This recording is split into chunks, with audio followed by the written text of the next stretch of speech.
بسم الله.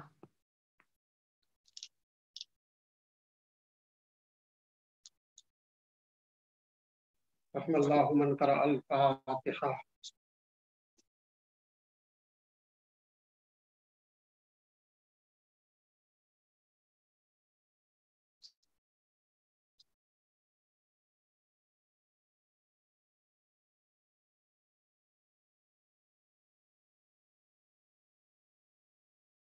أعوذ بالله السميع العليم من الشيطان اللعين الرجيم.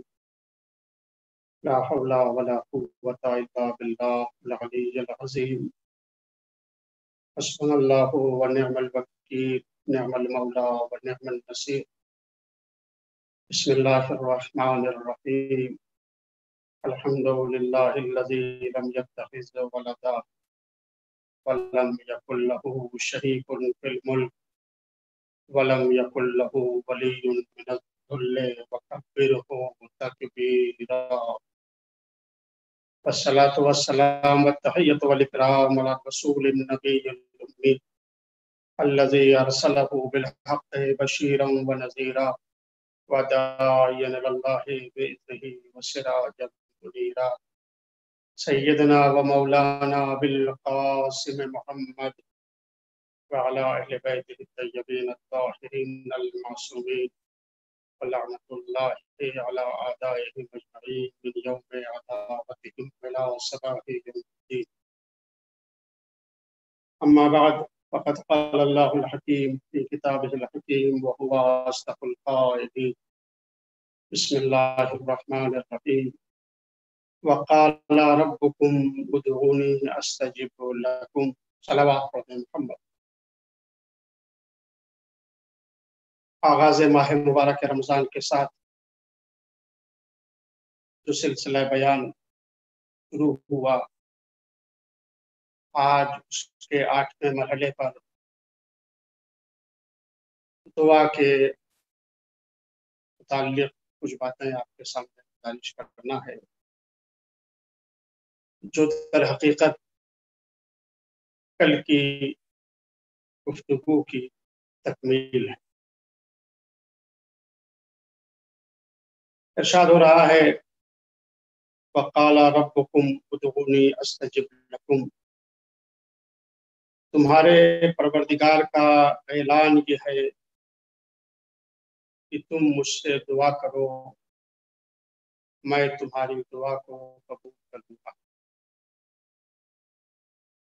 اتنا صریح اور واضح بیان ہے پروردگار عالم کا قرآن مجید میں، جہاں وہ اپنے بندوں کو دعا کرنے کا حکم دے رہا ہے، اپنے بندوں سے یہ کہہ رہا ہے کہ تم میری بارگاہ میں اپنے ہاتھوں کو پھیلاؤ، تم مجھ سے کچھ مانگو، میں تمہیں عطا کروں، تم مجھ سے دعا کرو، میں تمہاری دعا کو قبول کروں۔ ایسا کریم کہاں ملے گا؟ ہم تو کسی کریم انسان کے بارے میں بھی یہ تصور نہیں کر سکتے اگر اس میں کرم پایا جاتا ہے کہ اگر کوئی سائل اس سے کچھ سوال کرے تو وہ اسے رد۔ ہم نے کریم انسانوں کو دنیا میں دیکھا کہ سوال کرنے والا جب ان سے سوال کرتا ہے تو وہ اسے کچھ نہ کچھ عطا کرتے ہیں، وہ اسے کچھ نہ کچھ دیتے ہیں۔ جو تمام کریموں کا خالق ہے، جو تمام کریموں کا پیدا کرنے والا ہے، یہ کیسے تصور کیا جا سکتا ہے کہ کوئی اس سے کچھ مانگے اور وہ اسے عطا نہ کرے؟ لہذا عزیزو، انسان کو کبھی بھی دعائے خیر سے تھکنا نہیں چاہیے۔ خود قرآن مجید میں یہ ارشاد ہے کہ دعا کرو اپنے پروردگار سے، دعا کرتے ہوئے تم تھکو نہیں، مایوس نہ ہو، بار بار خدا کی بارگاہ میں تم دعا کرتے رہو تاکہ تمہارا رابطہ پروردگار سے مضبوط رہے، تاکہ تمہارا رابطہ تمہارے مالک سے مستحکم رہے، تمہارا رابطہ خدا سے ٹوٹنے نہ پائے۔ حدیث میں وارد ہوا ہے کہ 4 لوگوں کی دعائیں رد نہیں ہوتی، 4 لوگوں کی دعائیں پروردگار کی بارگاہ سے رد نہیں ہوتی ہیں، بلکہ آسمان کے دروازے کھول دیے جاتے ہیں اور یہ دعائیں عرش الہی تک پہنچتی ہیں، یعنی یہ دعائیں قبول۔ وہ 4 لوگ کون ہیں جن کی دعائیں رد نہیں ہوتی؟ امام نے فرمایا کہ والد کی دعا اولاد کے لیے، اگر باپ اپنے اولاد کے لیے دعا کرتا ہے، باپ اپنے فرزند کے لیے دعا کرتا ہے، اپنے بچوں کے لیے دعا کرتا ہے، تو باپ کی دعا پروردگار عالم کے بارگاہ میں، پروردگار کی بارگاہ میں باپ کی دعا قبول ہوتی ہے۔ دوسرے وہ لوگ جن کی دعا رد نہیں ہوتی، فرمایا مظلوم کی بد دعا ظالم کے لیے۔ اگر کسی نے کسی آدمی کے اوپر ظلم کیا ہے تو یہ مظلوم اگر ظالم کے لیے بد دعا کرتا ہے تو پروردگار مظلوم کی بد دعا کو رد نہیں کرتا۔ اور تیسرے عمرہ کرنے والا، خانہ خدا کی زیارت کے لیے جو انسان گیا ہے، جو عمرہ کر رہا ہے، جب تک وہ اپنے وطن واپس نہیں آ جاتا اس کی دعا مستجاب ہوتی ہے۔ اور چوتھے وہ روزے دار جو روزہ رکھتا ہے، حتیٰ یفترا، یہاں تک کہ وہ افطار کر لے، یعنی روزے دار کی دعا افطار کرنے سے پہلے تک خدا کی بارگاہ میں ضرور قبول ہوتی ہے۔ یہ امام نے ضمانت دی ہے، یہ امام نے ہمیں بتایا ہے، یہ امام صادق نے ہمیں سمجھایا ہے کہ 4 لوگوں کی دعا خدا کی بارگاہ میں ضرور قبول ہوتی ہے، ان کی دعا رد نہیں ہوتی۔ ہر باپ کی ذمہ داری ہے، ہر باپ کے لیے اللہ نے یہ بہترین موقع فراہم کیا ہے، آسمان کے دروازے کھول دیے ہیں، جب وہ اپنی اولاد کے لیے دعا کرے، اپنی اولاد کے لیے دعا خیر کرے، ان کی عاقبت بخیری کی دعا کرے کہ ان کی عاقبت بخیر ہو، ان کا انجام بخیر ہو، وہ دین کے اوپر قائم رہے۔ جناب یعقوب وہ اپنے فرزند سے، اپنے بچوں سے یہ پوچھتے ہیں کہ بیٹا بتاؤ میرے بعد تم کس خدا کی عبادت کرو گے، میرے بعد تم کس اللہ کی عبادت کرو گے، میرے بعد تم کسے اپنا اللہ مانو گے، اپنا رب مانو گے۔ باپ کو یہ فکر ہے کہ ہماری اولاد کہیں ایسا نہ ہو کہ میری وفات کے بعد، میرے انتقال کے بعد کہیں راہ راست سے ہٹ جائے۔ بیٹے باپ کی بارگاہ میں، باپ کے حضور میں، باپ کے سامنے یہ وعدہ کرتے ہیں کہ میں آپ کے اللہ کی عبادت کروں گا، میں آپ کے خدا کی عبادت کروں گا، میں اسحاق کے خدا کی عبادت کروں گا، میں ابراہیم کے اللہ کی عبادت کروں گا۔ لہذا عزیزو، انسان کو اپنی اولاد کی فکر ہونا چاہیے، اولاد کے لیے دعا کرے، ان کے لیے وہ اسباب فراہم کرے جس سے ان کی کامیابی اور کامرانی جو ہے وہ ہو سکے، جس سے ان کا بچہ، اولاد، فرزند کامیاب ہو سکے۔ دعا انسان کی زندگی میں اتنی اہم ہے، امام فرماتے ہیں کہ بلاؤں کے تلاطم کو، بلاؤں کی موجوں کو تم دعا کے ذریعے سے رد کر دو۔ اگر تمہاری طرف بلائیں رخ کیے ہوئے ہیں، تمہاری طرف بلائیں آنا چاہتی ہیں، تو تم بلاؤں کے آنے کا انتظار نہ کرو، بلکہ اپنے ہاتھوں کو خدا کی بارگاہ میں پھیلا دو، مالک ان بلاؤں کو ہم سے دور کر دے۔ اسی لیے کہا گیا ہے کہ دعا کسی بھی انسان کی ضائع نہیں ہوتی ہے۔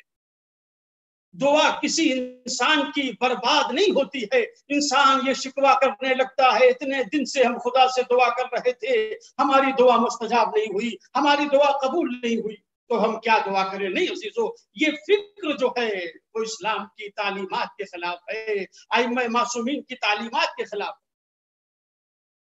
دعا کرتے رہو، اس لیے کہ دعا تمہاری ضائع نہیں ہوگی، برباد نہیں ہوگی۔ حدیث میں ہے کہ یہ انسان جو دعا کرتا ہے، دعا کرنے والا جو دعا کرتا ہے، یہ دعائیں 3 شکل میں قبول ہوتی ہیں۔ یا اس دعا کو جو انسان کر رہا ہے اس کو ذخیرہ کر دیا جاتا ہے۔ انسان اس دعا کو، یہ کلمات جو اس کی زبان سے نکلے ہیں، یہ جو اس نے مناجات کی ہے، جو اس نے مالک کے سامنے اپنے ہاتھوں کو پھیلایا ہے، اللہ اس دعا کو ذخیرہ کر دیتا ہے، اس کے نام اعمال میں محفوظ کر دیتا ہے۔ یا یہ کہ اس کی دعا قبول ہو جاتی ہے، مستجاب ہو جاتی ہے۔ یہ جو اللہ نے اس کی دعا کو ذخیرہ کر دیا ہے، ایک جگہ محفوظ کر دیا ہے، یہ دعا اسی کے کام آئے گی۔ ایسا نہیں ہے کہ ضائع ہو گئی ہے، اور اس دن کام آئے گی جس دن کوئی کسی کے کام آنے والا نہیں ہے۔ انسان کے اعمال کام آئیں گے، انسان کی دعائیں کام آئیں گی۔ معصوم نے فرمایا کہ یہ دعا انسان کے اس دن کام آئے گی جس دن اولاد بھی انسان کے کام آنے والی نہیں۔ فرمایا یا دعا کو ذخیرہ کر دیا جاتا ہے، محفوظ کر دیا جاتا ہے، یا یہ کہ اس کی دعا اسی دنیا میں قبول ہو جاتی ہے۔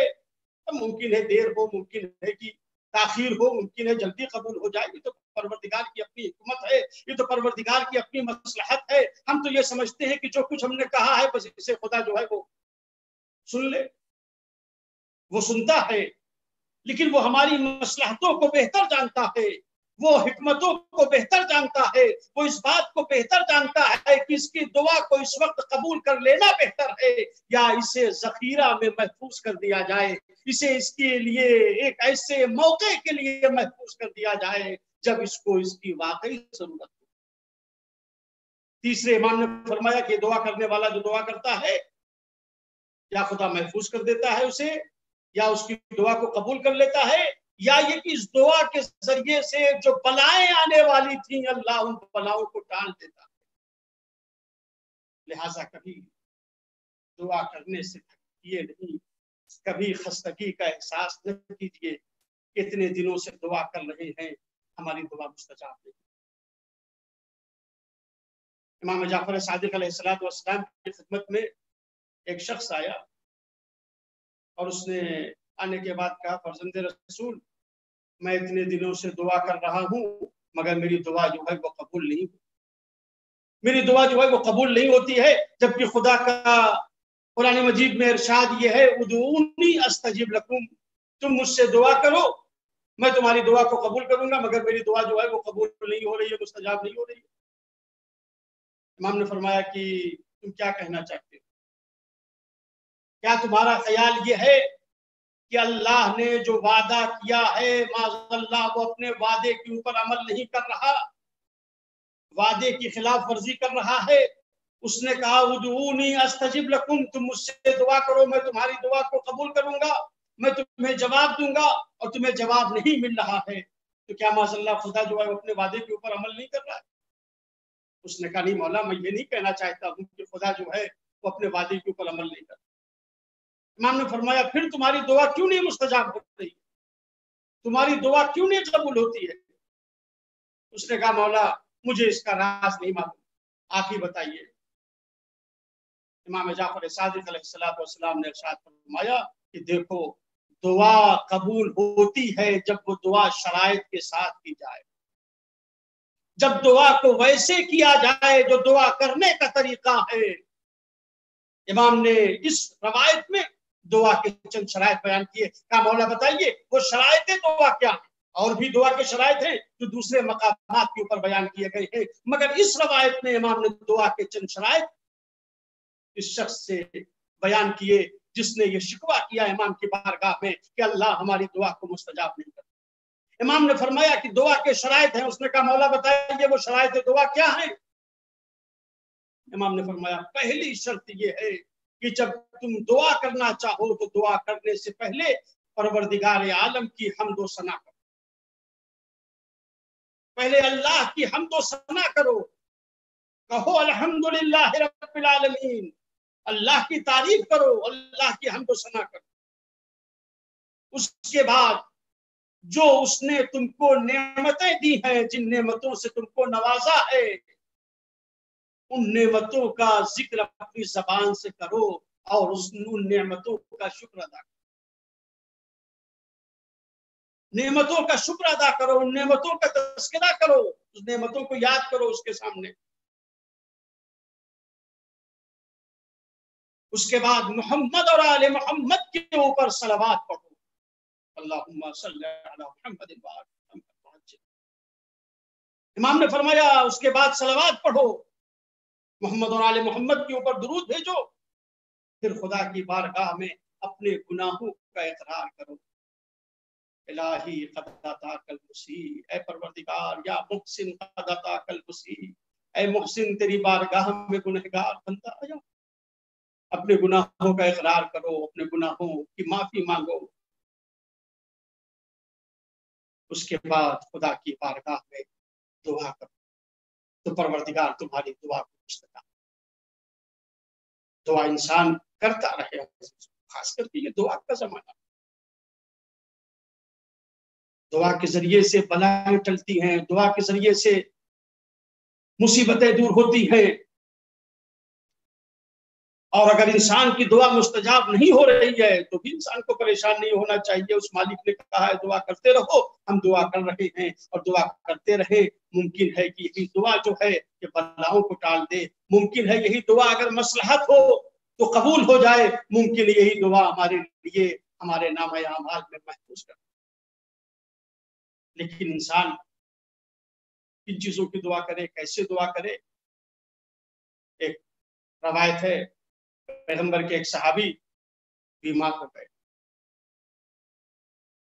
پیغمبر خدا نے ان کی مزاج کرسی کے لیے, ان کی عیادت کے لیے پیغمبر خدا ان کے گھر تشریف لے گئے.